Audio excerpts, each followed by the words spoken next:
नर्मदे हर. नर्मदा परिभ्रमण एक निरंजन पर्व दुसरे याच्या पुढच्या भागात मी सोनाली लिखितकर तुमच्या सगळ्यांचं मनापासून स्वागत करते.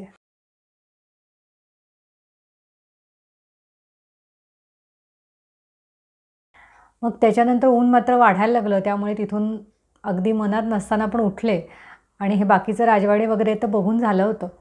आणि त्याच्या पुढे मात्र मला काही अजून एक दोन मंदिरं होती त्या भागामध्ये, तीर्थस्थानं होती, ती बघायची होती. मग त्यामुळे मी म्हटलं आता ती तीर्थ किंवा चांगली जी मंदिरं आहेत ती बघायला जाऊया. आणि त्यामुळे मी त्याचा शोध घ्यायला लागले त्या मंदिरांचा. आणि त्याच्यामध्ये एक मतंगेश्वर नावाचं एक मंदिर होतं आणि ते मला वाटत होतं की ते आपण बघूया. आणि मग त्याचा शोध घेता घेता तर पहिल्यांदा तर काही सापडत नव्हतं कुठे. मग नंतर मैयाच्या किनाऱ्यानीच घाटाच्याच दिशेने असं मी अजून सरळ सरळ गेले आणि बरंच पुढे गेल्यानंतर मग मला दिसलं की एका ठिकाणी अहिल्याबाईंची समाधी आहे. अहिल्याबाईंची समाधी होती आणि अजून एका दुसऱ्या त्यांच्या कुठल्या राणीची एक समाधी होती तिथे, आणि अतिशय साध्या समाध्या होत्या दोन्ही. आणि मग तिथे नमस्कार वगैरे केला आणि मग पुढे गेले अजून. म्हटलं आता ह्याच्याहून पुढं कुठं आहे का.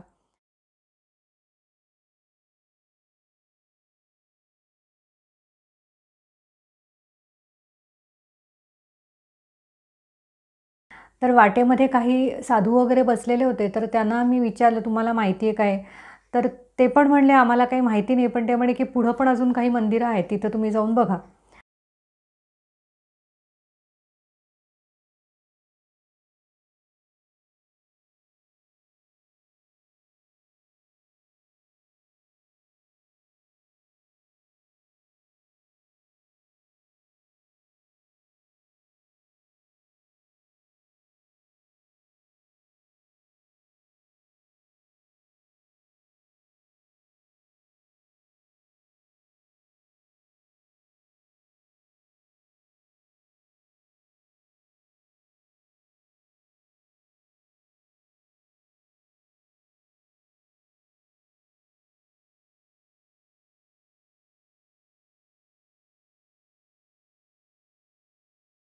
असं करता करता बरंच अंतर, म्हणजे जिथे राहण्याची जागा होती त्याच्यापासून बरंच लांब अंतर चालत गेले. आणि मग तिथे वरच्या साईडला पायऱ्या होत्या आणि तिथे एक बाई काहीतरी कपडे वगैरे धुवत होत्या. त्यांनी मला सांगितलं की हे इथे ते मतंगेश्वरवालं मंदिर आहे, वर तुम्ही जा तिकडे म्हणून.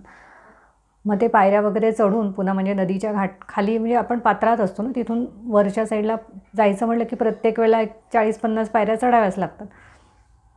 तसं करून त्या मंदिरामध्ये गेले. आता पोचले मी मातंगेश्वर मंदिर इथे. पण आधी हे मला 2 छत्री दिसतात आहेत, म्हणजे 2 स्थळं आहेत. हे आहे अहिल्याबाईंच्या जावयाचं म्हणतात त्या, त्यांनी सांगितलं एकाने. आता प्रचंड कोरीवकाम आहे आणि अहिल्याबाईंची समाधी आहे ती अतिशय साधी आहे, काही कोरीवकाम नाही, काही नाही, अगदी साधं छोटंसं घुमटी असल्यासारखं आहे. हे समोर पण एक शिवमंदिर आहे. आणि मी आता मातंगेश्वर शोधत शोधत घाटात उन्हामध्ये, अगदी 12च्या टळटळीत उन्हामध्ये शोधत आले. पण आता म्हणतात हे इकडनं अजून वर आहे, आता तिकडं जाऊ. मातंगेश्वर मंदिर शोधायला जाताना वाटेत हे दुसरं एक सापडलं, श्रीयंत्र निर्मित अतिप्राचीन सिद्धनाथ महादेव. अरे, हे श्रीयंत्रासारखं आहे की काय मंदिराचं हे भाग. तशासारखंच वाटतंय.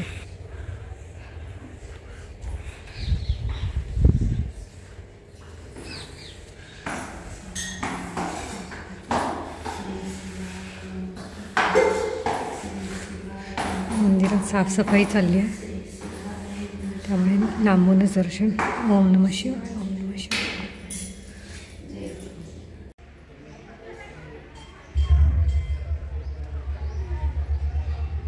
ह्या खूप जुन्या काळातलंच असाव्यात असं वाटते, कारण की ह्या पण ओबडधोबड आहेत. आणि ह्या मूर्ती आहेत त्या देवाच्या, म्हणजे देवीच्या नाव सांगते, सरस्वती, महिषासुरमर्दिनी, लक्ष्मी मंदिर.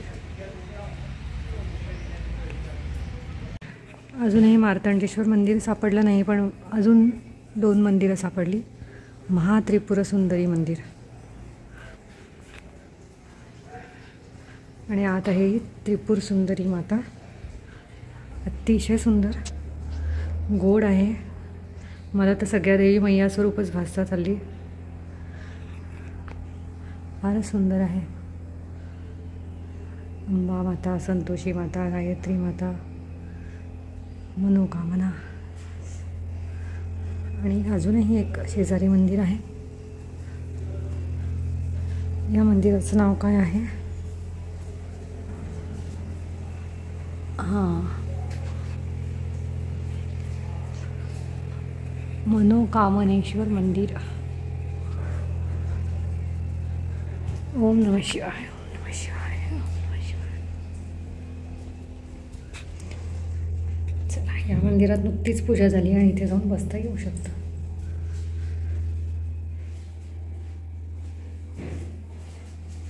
मनोकामनेश्वर मंदिर. ओम नमः शिवाय. हे शिवशंभो, कोणती मनोकामना बाबा. परमेश्वरा, ओम नमः शिवाय. शंकरा, नर्मदा मैया, तुमची अखंड कृपा असू देत, बाकी काही इच्छा राहिली नाही.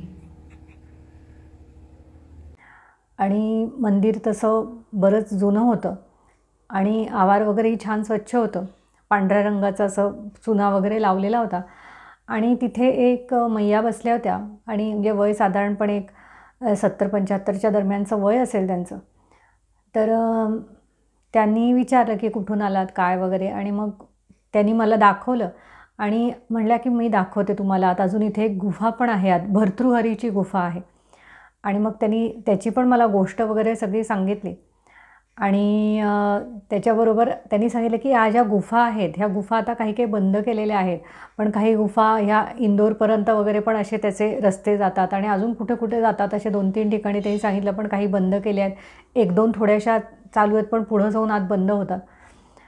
फायनली शोधून शोधून मतंगेश्वर मंदिर सापडलं आणि इथे भर्तृहरी गुफा असं पण म्हणलं आहे. तर आता पहिले मंदिर बघूया.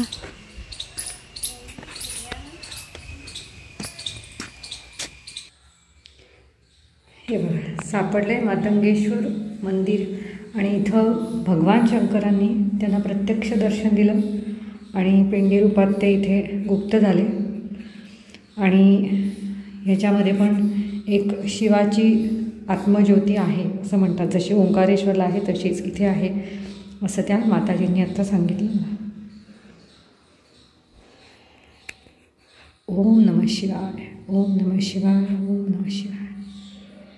हे देवाशंकरा, मतंग ऋषी.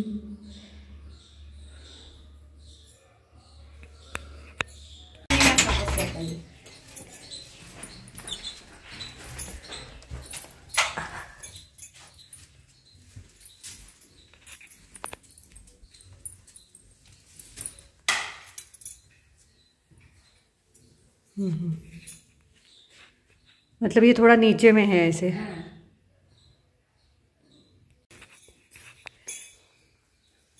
तो यहाँ से क्या ओंकारेश्वर जाने के लिए रास्ता है? ओंकारेश्वर जाने का रास्ता है.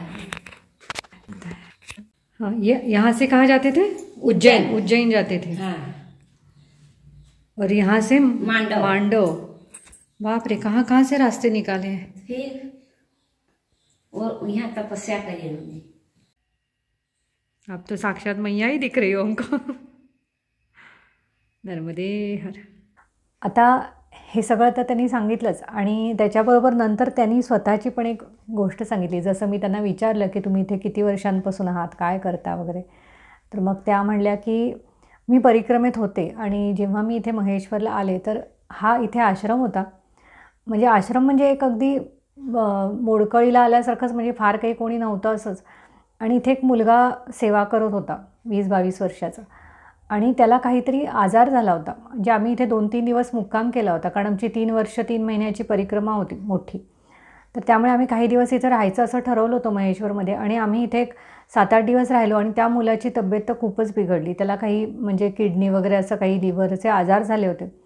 आणि डॉक्टरना त्यांना नेऊन दाखवलं तर त्यांनी सांगितलं हा मुलगा काही वाचणार नाही.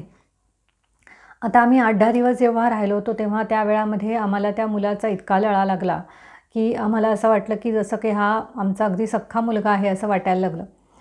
आणि तेव्हा मी मैयाला म्हणलं की हा जो मुलगा आहे याची तब्येत बरी होऊ देत, आणि जर तब्येत याची बरी झाली तर मी याच ठिकाणी राहून आयुष्यभर सेवा करेल तुझी, पण ह्याला बरं कर. असं मी मैयाला मागूनच घेतलं असं म्हणावं, असं त्या बाई सांगत होत्या. आणि खरोखर अजून 1 महिना 2 महिन्यामध्ये, म्हणजे हे तिथेच थांबले तोपर्यंत, तर या मुलाची तब्येत हळूहळू चांगली झाली. म्हणजे तो चालायला लागला, बोलायला लागला व्यवस्थित. म्हणजे त्याच्यात बरीच सुधारणा वगैरे झाली. आणि मग जशी चांगली सुधारणा झाली तसे ह्या जाऊन, हे नवरा बायको दोघंजण जाऊन उरलेली परिक्रमा पूर्ण करून आले. आणि त्यानंतर स्वतःच्या घरी जाऊन वगैरे त्यांनी सांगितलं की आता ह्याच्या पुढे आमचं जे काही कार्य आहे ते आम्ही मैया किनारीच करणार आहोत, महेश्वरलाच असणार आहोत. तर आम्ही काही आता घरी परत येणार नाही आणि आम्ही आता इथेच राहणार आहोत. खरोखर इतकं आश्चर्य वाटतं ना अशा लोकांच्या कथा ऐकून. म्हणजे कथा म्हणजे काही त्या अशा कथा नसतात, त्या जगलेल्या कथा, जीवनाच्याच कथा असतात त्या. आणि आपलं सगळं घरदार सोडून एखाद्या तिराईत व्यक्तीसाठी तिथे आपलं आयुष्य पूर्ण देणं आणि मैयाच्या सेवेमध्ये, तिथल्या आश्रमाच्या सेवेत सगळं आपलं आयुष्य देणं, हे म्हणजे फारच कठीण गोष्टी आहेत. म्हणजे माणसाला स्वतःचं घरामधलं साधी एखादी गोष्ट जरी हरवली किंवा कुठंतरी नाहीशी झाली तर माणसाला त्याचा जीव ती सापडेपर्यंत कासावीस होतो. तर स्वतःचं घरच सोडून द्यायचं, म्हणजे मुलाबाळांच्या ह्याच्यावर असेल किंवा कोणावर असेल, माणूस जेव्हा मरतो तेव्हा त्यावेळेला सुद्धा जाताना त्याला वाटत नसतं की मी जावं. कोणाला जर स्वतःला गंभीर आजार झाला तर लाखो रुपये खर्च करून माणूस जिवंत राहण्यासाठी धडपड करतो. म्हणजे असं नसतं की तो त्याच्यातून जेव्हा वाचतो तेव्हा एकदम खूप काही हेल्दी लाईफ जगतो, असं नाही. कसं का होईना त्या अंथरुणावर पडूनसुद्धा माणूस जगण्याची त्याची तयारी असते. पण आपलं निरोगी आयुष्य असतानासुद्धा आपले सगळे सुखसुविधा सोडून, आराम सोडून आपण असं दुसऱ्याच्या सेवेसाठी स्वतःचं घरदार, मुलं सोडून येणं आणि तिथंच राहणं, हे फार वेगळ्या प्रकारचे लोक करू शकतात. अगदी त्याचं प्रमाण अगदी हाताच्या बोटांवर मोजण्यासारखं असेल असं वाटू लागलं. आणि हळूहळू कुठंतरी मनामध्ये वैराग्याचा उदय हा पूर्वी झालेलाच होता, तो अजून हळूहळू वाढतो आहे असं मात्र या उदाहरणांवरनं मला दिसायला लागलं. त्यांचं सर्व पाहिलं, निरोप घेतला, त्यांना थोडी दानदक्षिणा वगैरे दिली, कारण की आश्रमामध्ये काही फारसं कुणी म्हणजे देणगी वगैरे देत असेल असं वाटत नव्हतं. आणि या बाई मात्र आश्रम चांगला स्वच्छ वगैरे ठेवत होत्या. आणि त्याच्यानंतर मग म्हटलं आता पुढं जाऊया. तर आता पुढं जाताना एक छान घटना घडली होती, पण ती पुढच्या भागामध्ये सांगणार आहे, कारण की ती बरीच मोठी आहे आणि त्याला सांगायला थोडा वेळ लागेल. पण तो पण एक आनंदाचा क्षण परिक्रमेतला होता. तर त्यामुळे त्याच्याविषयीचं जे काही आहे ते तुम्हाला पुढच्या भागामध्ये बघायला मिळेल. तो भाग नक्की बघा. नर्मदे हर.